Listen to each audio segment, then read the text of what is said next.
Hi, it's Marshall and Charlie the microphone here, and I've got another story for you. Now, it's interesting sometimes when you do stuff, you get, known by the locals, so you kind of figure the locals kind of have you figured out.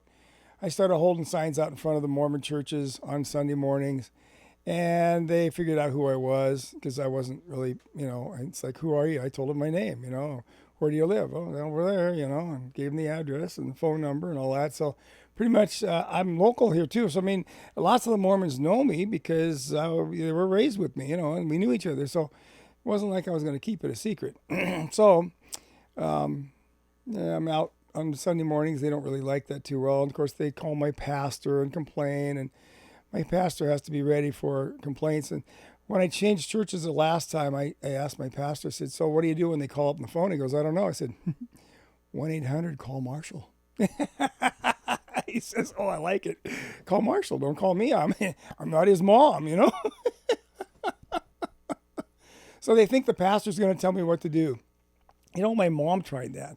She says, Marshall, you need to quit witnessing to Mormons. And what would you do if your wife divorced you for witnessing to Mormons? I said, well, I don't know. I'm not an expert in divorce. So, what am I going to do about something like that? I don't know.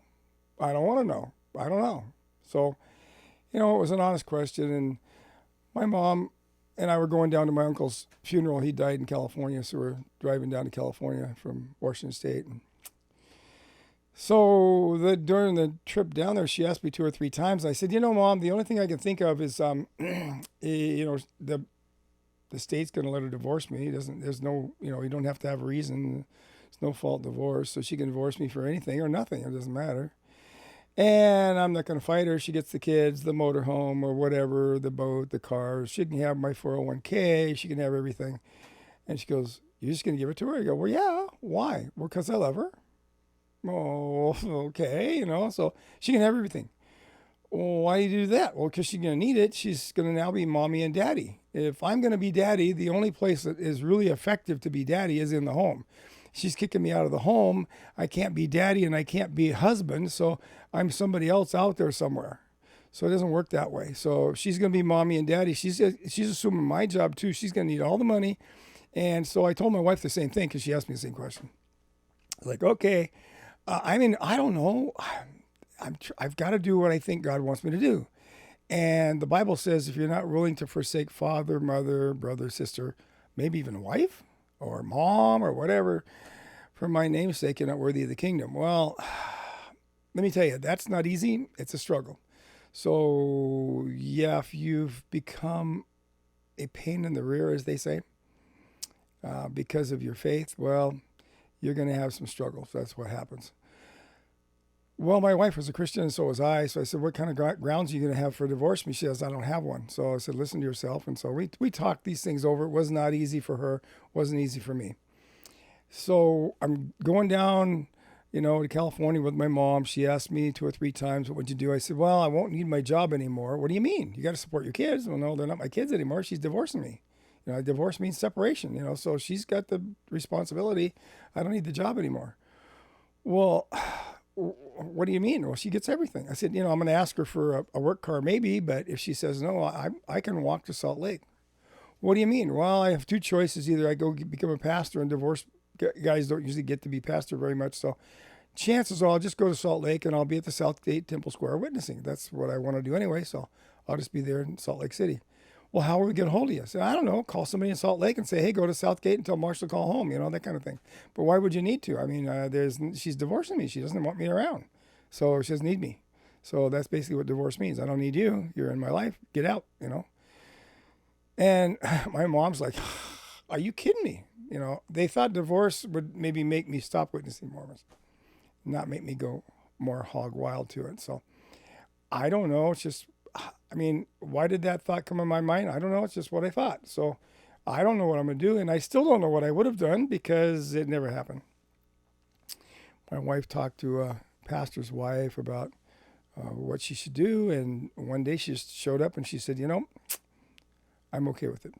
I said, you are? She goes, yeah. I said, I don't like it, but I'm okay with it. Okay. And we just worked through it. And she's actually gone to Utah with me after this and with the kids. And we've had a great time. And she really understands it now. but at the time she didn't like controversy. She still doesn't like controversy. So that's a story. You think about struggles and stuff in your life. Well, you got to struggle. It's just one of the things. If you're going to stand for Jesus, somebody's not going to like it. Could be your wife, could be your husband, could be your kids. Who knows who it is? Could be your mom. Yeah, or your mother-in-law. My mother-in-law didn't like it either, by the way. So, yeah, those are stories. So, when I started out, I didn't have any books. I started collecting books. I don't like to read, so I didn't need books. I don't like to read. So, my English, I got B's and, maybe a few C's. Once in a while an A, but I had to really try real hard to get an A because I was such a slow reader. I had dyslexia and didn't know it. I didn't know it till I saw my son. I go, I used to do that. And my wife goes, you don't have dyslexia. I go, well, I did that. He had it bad. So anyway, I started collecting books, and the first book I really collected was an 1830 replica of a Book of Mormon. I think it's up here someplace. Get one out and show you what it looks like. So I can get up here. There's one just like this. And so I got an 1830 from John L. Smith. He bought one, and he looking at me, he goes, do you want this? I go, of course I do. So I bought it from him. And I had it my first year back, 1985, and I went and talked to a Mormon family, and I started showing them the changes in the Book of Mormon. They didn't believe I would have an 1830 original, and I had a photocopy by the church. They couldn't argue with it. So they lost. And this was a bishop type guy, and he was hardcore, and his whole family's there. They're gonna beat me up, and it was like 6-1, and they lost. So I think about that. I just collected books. I collected more and more, and I've got some really rare books, and we'll kind of go through that in another talk. I think in the future I'll kind of give you a little tour of my library. What I have right here is just my main library. I have stuff from the 1830s back in the basement. It's just full of stuff and different religions. So because I had this big library, the Mormon missionaries from Spokane would come down to see me. It's a couple hours away, and they would come down here, and then they would look me up. I remember a full-size van out front one day. I showed up at home, and the missionaries come out. There was like 4 of them. They said, well, we heard you have a library. Can we look at it? And I said, sure. So I brought them in, took them around. I have extra books, so I gave them some Bruce R. McConkie books and some James Talmage books and stuff. And they go, why are you giving me all these books? And I go, because I know if you read these books like I read these books, you're going to find the errors and you're not going to be a Mormon anymore. So now these books they really want that are theological books, theologians are, they got them and they want them, but they're afraid to read them. So it's just humorous to me that, it's like your own books, or you got to be afraid of your own books. You got to be afraid of Joseph Smith. You got to be afraid of Brigham Young. You can't, Mormons don't really want to talk to me about the facts because they're going to lose. And I think deep inside, they realize Mormonism is a losing religion. They just don't, they count the cost, and they look at at what's going on in their life, and they say, you know what? I don't want to lose my wife. I don't want to lose my kids. I don't want to lose my house. I don't want to lose my stuff. I don't want to be divorced. So in Mormonism, they'll divorce you. If you get out of the church, you're going to be divorced. You're going to have no kids. You're going to have no money. You're going to have nothing. So when you start counting the costs, it's like it's not worth it to go for Jesus because I want all the stuff in my life. And so we have to think these things through as we go through. So I'm going to tell you about a story. I've been doing this probably 20, 25 years, something like that. And I get a phone call, and occasionally I get phone calls. I just put my phone number out there. And this guy calls me and says, hey, I'm in Tri-Cities and in your town here. And I heard you have a rare Mormon library, old stuff in the 1800s. I said, yeah. And he says, could I come over and look at it? I said, sure. And so the guy came over. His name is Walter Steed. He's from the Warren Jeffs polygamy deal down there in the creek, down at southern Utah, northern Arizona. And so he's up here for some reason, who knows why. He heard about me. I don't know how he heard about me because I didn't ask him. And he comes over, and I'm living in a different house than here now, and I've got my library in my garage. So I take him in my garage, And we talked. He says, well, I don't really care about too much stuff after Brigham Young, but I'd like to see stuff before, Brigham and Joseph. And I said, sure. So I'm showing him all the 1830s and stuff, things he hasn't really seen before, all these old stuff. And I show him my old Book of Mormons and things like that. And I have photocopies of every version. 1830, 1837, 1840, and 1842 are the most important ones because Joseph's still alive then. So I show him those photocopies. He's freaking out about all this stuff. I've got the printer manuscript. He's never seen that before either. So he's, and so he says, you know what? Anytime you come down to the creek, you look me up and I'll give you a tour and, all this stuff. Well, I knew already that, you couldn't just walk in the creek and they'd be happy with you.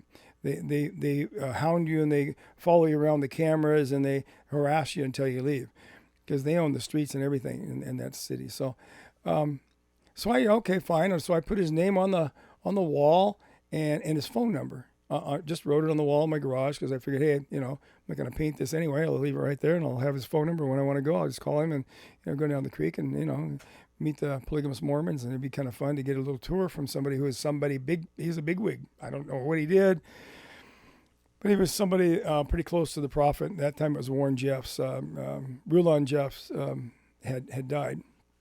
And his one of his sons, Warren, had kind of did a little hostile takeover. He wasn't the oldest, but he took over. So Warren Jeffs was a prophet at that time. And so the guy's name was Walter Steed. And Walter was a really nice guy. Shook my hand, thanked me for showing him all the stuff. And so, I don't know, we spent maybe an hour together. And then he was off and gone. And I went off with my life. And everything seemed to be normal. And I was like, oh, that's fun. And, meeting guys. I meet people randomly a lot. And it's just like, okay, I didn't think too much about it. It's like, well, I was a polygamous guy, so I really hadn't met very many polygamists. I'd met some down in Salt Lake, but nobody up here anyway. So he was just traveling through and found out about me. I don't know how that happened, but he did. So anyway, probably 2 or 3 years later, I get a phone call from my assistant pastor, and he's ex-Mormon. And he calls me and says, hey, somebody from Salt Lake called up here, and they're looking for a person who could help a polygamous family transition from polygamy, Mormonism polygamy, into biblical Christianity. Are you interested? Yeah. Me? What? Interested? Oh, yeah. So he says, I knew you would be, so I gave him your phone number. Funny man. Gave me your phone number.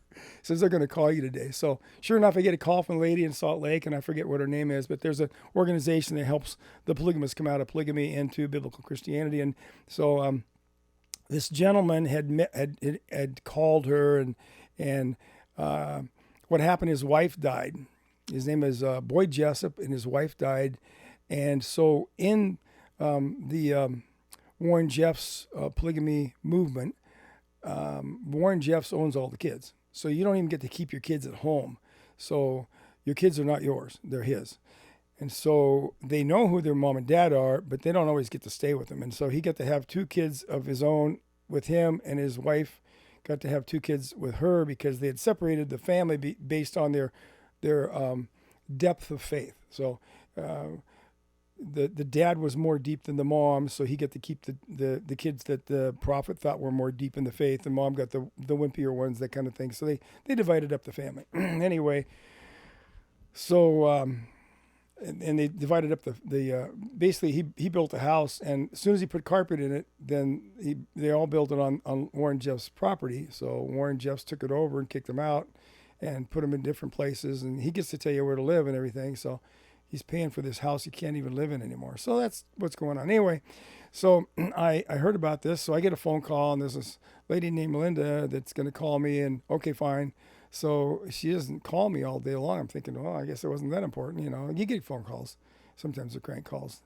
Well, she had to work, and I didn't know that. She gets off of work, calls me, and says, hey, I got this family here. They just showed up yesterday, and he's single and I'm single. I can't have him stay in my house, but he's got 4 kids. Know anybody where he could stay, because he can't stay here because I'm single and he's single. I said, okay. No, she had gone down and rescued him. And what happened at the funeral, all of his kids are together in one spot. And he said, hey, we're going to go, take a, little road trip. And so they hopped in the car without any suitcases or anything and boogied up to Salt Lake. And now they know they've been kidnapped and they want to go back. So he kidnapped him with this lady. She helped him kidnap him. And then they got to Salt Lake, and then they drove up here the next day, and they're staying here in Washington. He thought this was far enough away they wouldn't come and get his kids. So I said, well, let me find out. So my go talk to my wife, and I said, hey, this polygamous family here with 4 kids, and we had 2 motorhomes. I had a big 31 footer, and I had a little 21 footer, a little Toyota one. And I said, can we put them in our motorhome? And she goes, no. My wife says no on everything, so I'm used to that, right? And so I said, well, I'll tell you what. Why don't you wait till you see the kids, and then you tell me. So they came over. Kids are playing out in the front yard. We've got an acre and a half right in town. It's gorgeous with grass and trees and grapes growing and all kinds of stuff. And they're just having a lot of fun out in the front. She looks out the window, sees them having fun. She goes, okay. So I got to keep them. It's like, yeah. So I'm all excited. So I've got, built-in witnessing right here. I mean, hey, whole family. So this is great. They don't have the mom, but everything else. And so the little girls are like 11 years old. And then the oldest is like, 16 or something like that, 15, 16. So 4 kids. So anyway, we're talking. He's saying, okay, I want to figure out how to become a Christian. I really don't know what's going on. I don't know anything about it, but I can realize that what I'm in is wrong. I can see that they're doing the wrong thing here, and I don't want to rescue my kids, and my kids want to go back. His kids have all the friends back there. They don't want to come out here. They're used to polygamy, and I mean they've bought into the whole system, and they don't want to come out here. So they want to go now home, and so. During this time, we had 3 or 4 different times when on the cell phone, the kids would get, okay, go out to the street corner, we'll pick you up. And so the Warren Jeffs had his rescue guys going out, and they want the girls. That's what they want. They don't care about the guys so much because the guys are competition for wives. So when the guys get to be about 18, 19 years old, they kick them all out. So that the girls are still there, they get the girls for their wives. So they want these kids, and the oldest girl's getting about the time they can marry, because they marry about 15, 16 years old.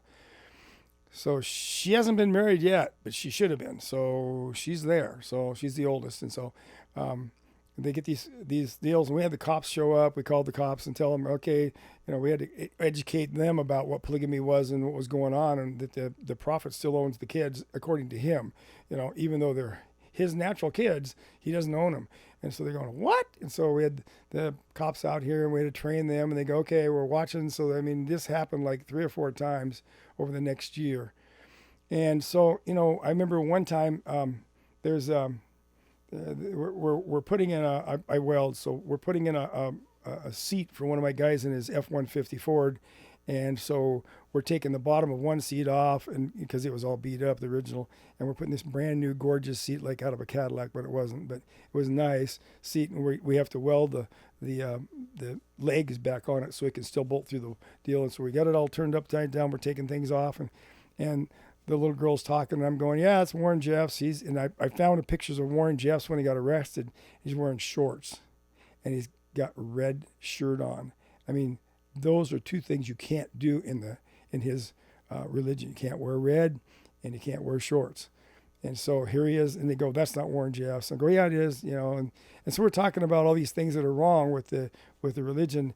And the little girl, she goes, I said, now, aren't you glad you got out of this? Because if you'd have stayed in there, they would have married you to an older man, a really old guy. And she turns around at me and says, well, what's wrong with that? And the guy I was working with on his truck, he's just yelling at her, you're kidding me. It was amazing that she totally was bought into this at age 11. It's okay to marry an 80-year-old man. It's okay. Totally bought into it. So it was shocking to my Christian friend when he saw these things. So as we're going through this and they're getting older, they noticed this name and phone number on my wall, and they know him. And they go, that couldn't be the same guy that we know really well, one of our buddies. That can't be his name and phone number. What's Marshall got his name and phone number on? So they're asking each other, and they finally asked Dad. And so Dad comes and asks me, how come you've got Walter Steve's phone number on the wall? I said, well, because he came here. He goes, You're kidding me. I go, no, he came here. No way. He came here? Yeah, he came to my house here, what, 1,000 miles away? Yeah, he came to my house here. Why'd he come here? To look at my library. He goes, I can't believe it. Walter Steed was here? Yeah. That's his phone number. He says, change the phone number. They're going to call him. He's going to come rescue him. So I had to change the numbers on the wall so and make the 7 into an 8, the 5 into an 8, that kind of thing. So I changed the phone number, left it up there so they wouldn't call the right number. So, yeah, those are stories. How does that happen? And he's just like freaking out. How you met Walter Steed? Yeah, met Walter Steed in this house right where you're standing right now. You're kidding me. I mean, it just makes the hair stand up on the back of your neck when you think about these things. It's like, how does God work these things? It's like you just don't know. As you follow God, yeah, you're going to have lots of troubles, and then you're going to see God work, and you go, whoa, that was cool. So those are just a few stories for you. I've got lots more. Well, we have to answer the question, where is this family now? So the lady who went down and rescued him, she would visit him all the time. And she's like, I want to see how this family comes out of the Mormon church. And the husband, his wife died, his name is Boyd. Boyd said, okay, what do I do to figure out what was wrong with Mormonism, what's right in Mormonism, and what's wrong and what's right with the Bible and that kind of thing. How do I do this? I said, well, I teach a class called Mormonism 101 at Calvary Chapel Bible College. And I would suggest you and Linda take it so you both get up to speed. And so they did. Well, they sat, side by side in this thing. And finally, I just told them, I said, you guys ought to think about getting married. They go, what? Hadn't thought about it, They were just looking at stuff. And so eventually they got married to the chagrin of their kids. Their kids did not want a replacement mother, even though I told them, hey, I've got a replacement dad. My dad died when I was 29. I was blessed to have another dad. I said, you guys could be blessed to have a mom that cares about you. It's it's a thing that people should have, a mom and dad, when you're being grown up. And, it's too bad your mom died, but, make the best of it. Well, the oldest daughter was hostile. So she turned all the kids against Christianity. The oldest son was the next one down, and him and I became really, really close friends, went everywhere together. He took Mormonism 101 twice. So he's the closest, but I don't think he ever actually became a Christian. But the dad did, and I remember, I'm talking to him, and I just noticed after a while that there seemed to be a difference. And I thought, you know what, I need to take him out to dinner. So we went out to dinner, and I said, Boyd, you might be thinking that maybe you might want to accept Christ as your Savior. And he goes, too late. Well, what do you mean too late? He says, I already did that. Well, when did you do that? He says, well, remember that class you were doing and you got to Isaiah 43:10 where there's no God formed before me and no God formed after me? I go, yeah, I remember that. He goes, well, I went home and prayed about that. And he says, that's when I became a Christian.